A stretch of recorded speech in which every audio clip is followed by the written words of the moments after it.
Salut Sancho, aujourd'hui Breaking News, la nouvelle vidéo, enfin la nouvelle vidéo.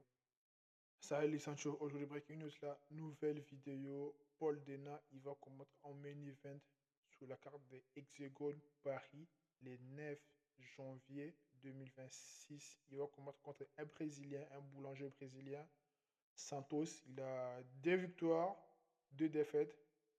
Et Paul Dena, il va gagner encore par KO ou bien par TKO, comme d'habitude, parce que c'est une superstar. On va pas lui mettre des mecs, c'est des bourbiers, c'est des mecs qui sont plus forts. Non. Ils vont chercher à construire la carrière de Paul Dena de manière sainte, de mettre en paix des mecs qui sont 3-1, genre 3-1, 2-2, 2-0, 1-0, qui viennent commencer leur carrière pro. Parce que Paul Dena, là, ça va être son deuxième combat. Son troisième combat, ou bien son... Ouais, ça va être son troisième combat.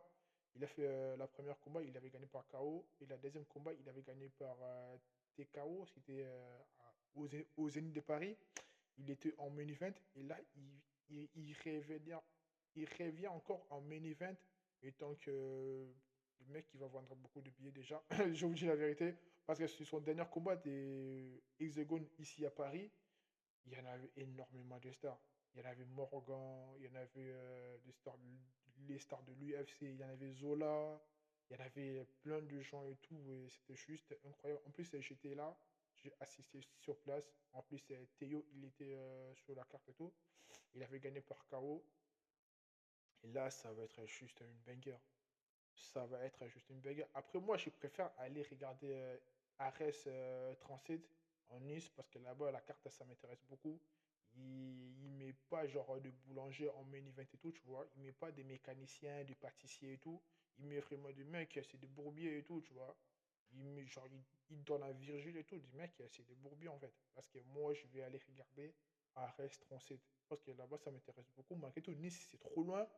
Genre, moi, je vis à, genre, en Hauts-de-France et tout. Nice, c'est dans le sud, c'est archi loin. À la place que j'y vais juste à Paris, 35 minutes de chez moi, moi j'y vais aller de 2 heures, 3 heures, taper 3 heures, 3 heures de route, 2 heures de route en TGV jusqu'à aller en Nice et tout. C'est juste incroyable. Hexagone, faites un effort de nous mettre de masterclass sur le main event. Après, le co-main event, c'est, je sais pas qui là, c'est Suarez contre la fille. Elle était chez Ares et tout. Et laisse tomber. Et je n'ai pas envie d'aller regarder la carte hexagone et tout parce que ça ne m'intéresse pas. Je voulais juste vous annoncer que Paul Dena, il va faire son troisième combat professionnel et le deuxième combat pour le menu 20 et tout. Il va combattre contre Santos le 9 janvier 2026 à l'Hexagone Zénith de Paris. Ça va être juste incroyable. Je suis sûr que sur la carte principale, ça va être que des bangers parce qu'ils nous ont annoncé vraiment des bangers pour le mois de janvier et février et tout. Mois de max, on ne sait pas encore qui va combattre et tout parce que normalement, Varela, il voulait défendre la ceinture au mois de février parce que non, le vice-président des Hexagones et tout, il avait dit que Varela, il va combattre au mois de février. Mais là, tellement Varela, il vient de combattre au mois de novembre, ça va être difficile. Attends, décembre, janvier, février, ça va faire 3 mois.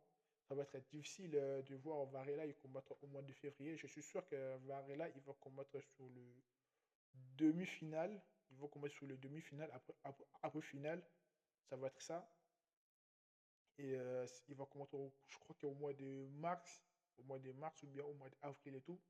Parce qu'il doit avoir le temps de se préparer et tout. Parce que Hexagon, ils sont en train de préparer leur tournoi là, de 5 ans pour l'année 2026. Je suis sûr que ça va se terminer à partir au mois de juin, juillet, septembre et tout. Parce que là, c'est la première organisation qui organise genre les tournois de 5 ans, mettre beaucoup d'argent pour des combattants et tout.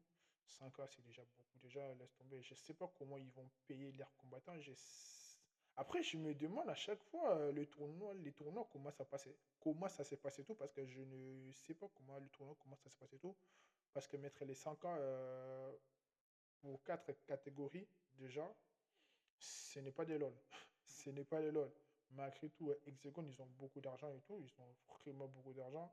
Ils n'ont pas de combattants de qualité, mais ils ont vraiment beaucoup d'argent, Hexagon. Parce que Paul Dena, chez les amateurs, déjà, il gagnait plus de 15 000 € à 30 000 €. Et là, je me suis dit, il est monté chez les professionnels. Son premier combat, vas-y, ça passe, tranquille. Mais son deuxième combat, il était en main event. Son deuxième combat, il était en main event. Je me suis dit, il a gagné combien? Il peut gagner plus de 40 000 à 50 000 si je ne me trompe pas. Parce que chez les amateurs, il gagnait déjà plus de 15 000 € à 30 000 €. 15 000 € à 30 000 € chez Hexagon et tout. Et là, il est passé professionnel. Il va combattre pour la deuxième fois, en main event. En plus, à Paris. En plus, c'est sur son dernier poste que j'avais regardé et tout. C'était avant que Hexagon, ils annoncent leur affiche et tout. Il avait dit que Hexagon, il avait tagué Hexagone, il avait écrit Hexagone, on se voit quand. Je suis chaud pour retourner à la cage et tout. Je me suis dit, vas-y, ils vont les caler sous la carte de l'UFC. Excusez-moi, j'ai dit l'UFC. Ils vont les caler sous la carte de Hexagone Paris et tout, parce que je savais très bien que si on met Paul Dena en main event, il va ramener des stars, il va ramener beaucoup de public et tout. Et Hexagone, ils vont rentrer beaucoup de gens, ils vont gagner beaucoup d'argent. Et voilà, c'est pour cela, je trouve ça normal. Niveau financièrement, niveau coût de marketing et tout, je trouve ça normal que Paul Lena, ils sont en main event parce qu'il va ramener beaucoup d'argent. Mais sur les aspects sportifs, je trouve ça, ce n'est pas normal. Parce qu'il y en a Suarez, là, elle est championne en titre. Elle va défendre la ceinture et tout. Je sais pas pourquoi vous les mettez pas en main event. C'est pour cela que quand c'est de l'UFC numéroté, il met des mecs qui ont la ceinture, qui vont défendre leur ceinture et tout. Il met pas les mecs qui n'ont pas la ceinture. Malgré tout, c'est des superstars, comme Paul Dena, c'est un superstar et tout. Malgré tout, c'est des superstars qui vont vendre beaucoup de billets et tout. On lui met pas en main event. On le met en main event sur Fight, sur Las Vegas, sur Dana White Contender et tout, tu vois. Mais je fais des choses. C'est pour ça que j'aime bien Ares et tout. J'aime bien Ares. Ares, il est en train de suivre l'UFC. Il met des mecs en main event. C'est pour la ceinture, en fait. C'est pour la ceinture. Ce n'est pas histoire que, ouais, lui, c'est un superstar. Il va nous ramener beaucoup d'argent et tout. Nanana. Non, il met des mecs, les fights et tout. En main event, c'est des mecs qui ont la ceinture. Comme malgré tout, Baggy, c'est un superstar. On lui a mis en main event parce qu'il avait la ceinture. Malgré tout, Zebo, c'est un superstar. On lui met le deux mecs, les deux pépites français, en main event parce que c'était pour la ceinture. Mais Hexagon, il commence à faire un peu n'importe quoi en fait. Je dois lancer un coup de gueule parce que Hexagon, il commence à faire n'importe quoi. Après, l'air début des annonces et tout, j'avais gravement kiffé parce que il mettait des Français avec des Français. Je me suis dit, Hexagon, tranquille, il commence à se ressaisir et tout, tu vois. Il commence à faire des choses bien, il commence à organiser leurs trucs bien et tout. Quand j'ai vu Paul Dena, je me suis dit, vas-y, frère, il répète encore la même chose ils ont fait. C'était quand déjà les derniers combats de Paul Dena? J'ai carrément oublié.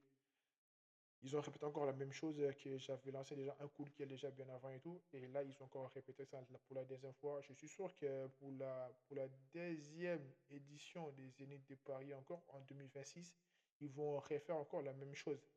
Donc, après, c'est pas moi qui sors l'argent pour organiser des combats. Donc, c'est Hexagone, c'est le vice-président et le président qui sort leur argent pour organiser des combats.